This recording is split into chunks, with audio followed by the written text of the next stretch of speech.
How are you doing today, Stephen? Fantastic. How are you, Sam? I'm doing all right. I'm in sunny Spain right now, so I'm doing a lot Oh, better than it is fantastic. in the UK. So yeah. What was the key motivation for you in revisiting this world and story and bringing it back with House of Ashur? Well, honestly, I just love the world. What I get to do in the world of Spartacus, I can't do anywhere else. It's just operatic. It's writ on a large stage. So that was my main draw. My next main draw was working with Nick Tarabay again. I loved working with him on the original show. He's a fantastic actor and a wonderful human being. So I wanted to find a way for us to work together. And House of Ashur just seemed like the perfect thing to do. You mentioned that you're a big fan of this world and the time period. Did you bring in any historians to help with accuracy, or do you feel that you've become an expert over these years? Oh, I am far from an expert. When I was hired on to do the original show, one of the questions I got all the time was, "Oh, you must love Roman history," and I didn't know anything about Roman history. The depth of my knowledge was the original Kubrick Spartacus film and Ben-Hur. That's basically what I knew. So we hired two fantastic PhD candidates from UCLA who have now gone on to become professors, and they're back with us now. And without them, yeah, I would not be able to do the show. Because in television, you have to work so quickly you don't have time to go do all of the research when you're in the thick of writing a season.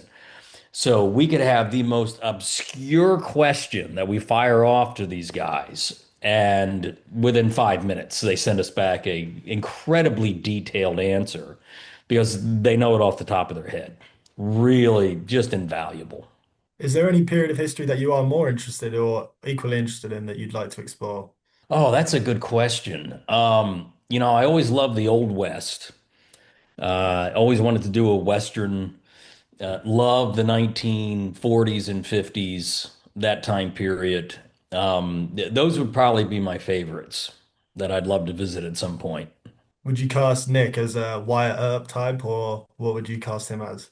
I'd cast Nick in anything. I will squeeze that guy into anything I do. I think he's just such an amazing talent, and I just love working with him. So you said in a Collider interview that the show is history bending.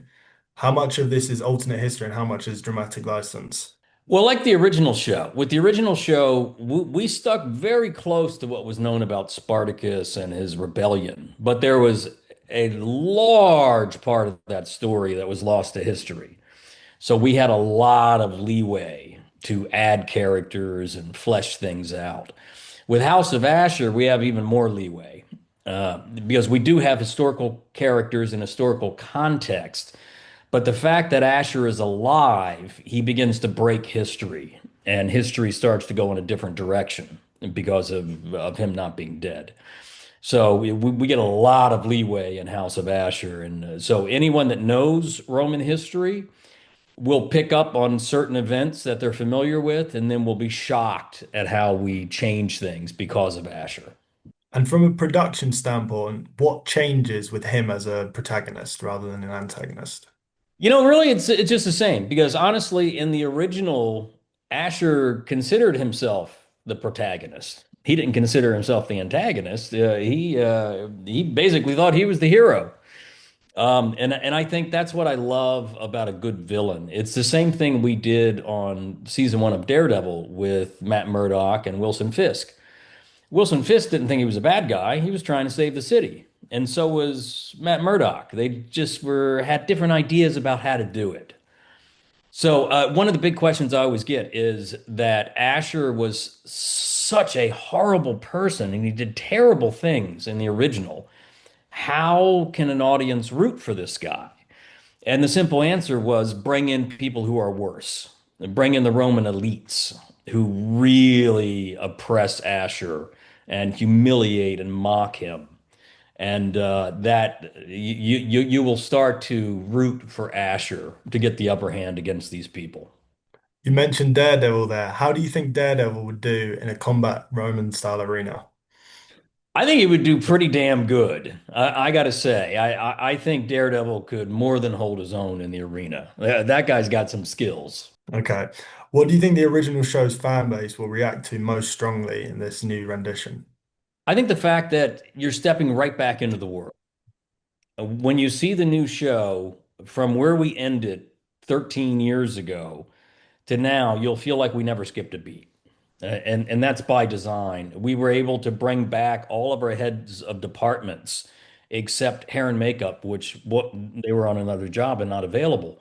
So it has the same feel, that same grittiness, and we shot it in New Zealand again. We felt very strongly about that because we wanted it to feel like the same show, while also offering the legacy fans something new, a new chapter in this story. But that's the biggest thing. I think fans of the original show will be able to sit down and go, "Oh, this is the show that I loved." Would you say there's anything that's leveled up over time? For example, the choreography of combat and violence? The biggest thing that we've leveled up on is that in the decade plus that we've been off the air, technology has advanced. The advancements in technology have been incredible.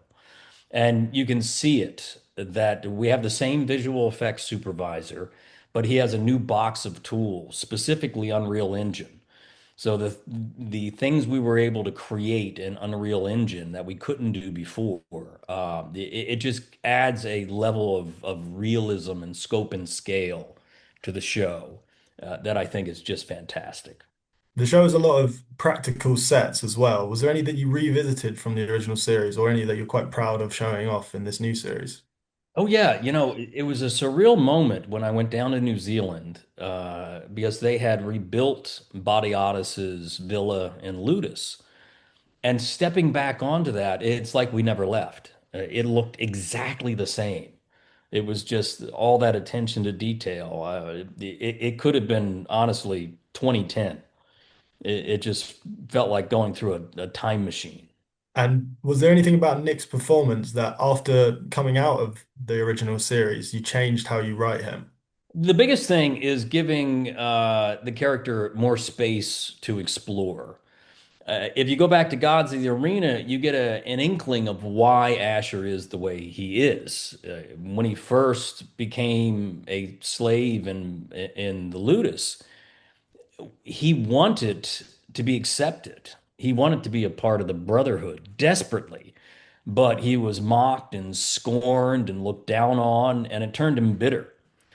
So what I love about this show, it gives us the chance to explore, can he become a better person? Can he open up his heart and overcome what happened to him in his past? And he openly admits in House of Ashur that he's done horrible things, but he's trying to be a better person. But the Roman elites keep pushing him back down. So that's a big part of what I was really excited about to explore with Asher, to show his kind of emotional reawakening as he starts to tap into these feelings that he's tamped down for so long. And final quick question, how do you think you would do in the Gladiator arenas? Oh, I'd get killed in a hot second. There's no doubt about it. I mean, just just being there with the stunt team, looking at these guys and what they can do, and they're not even gladiators. It's like, no, I wouldn't last a second. It would be brutal and ugly. Amazing. Thank you so much for your time. It's been an absolute privilege. Thank you.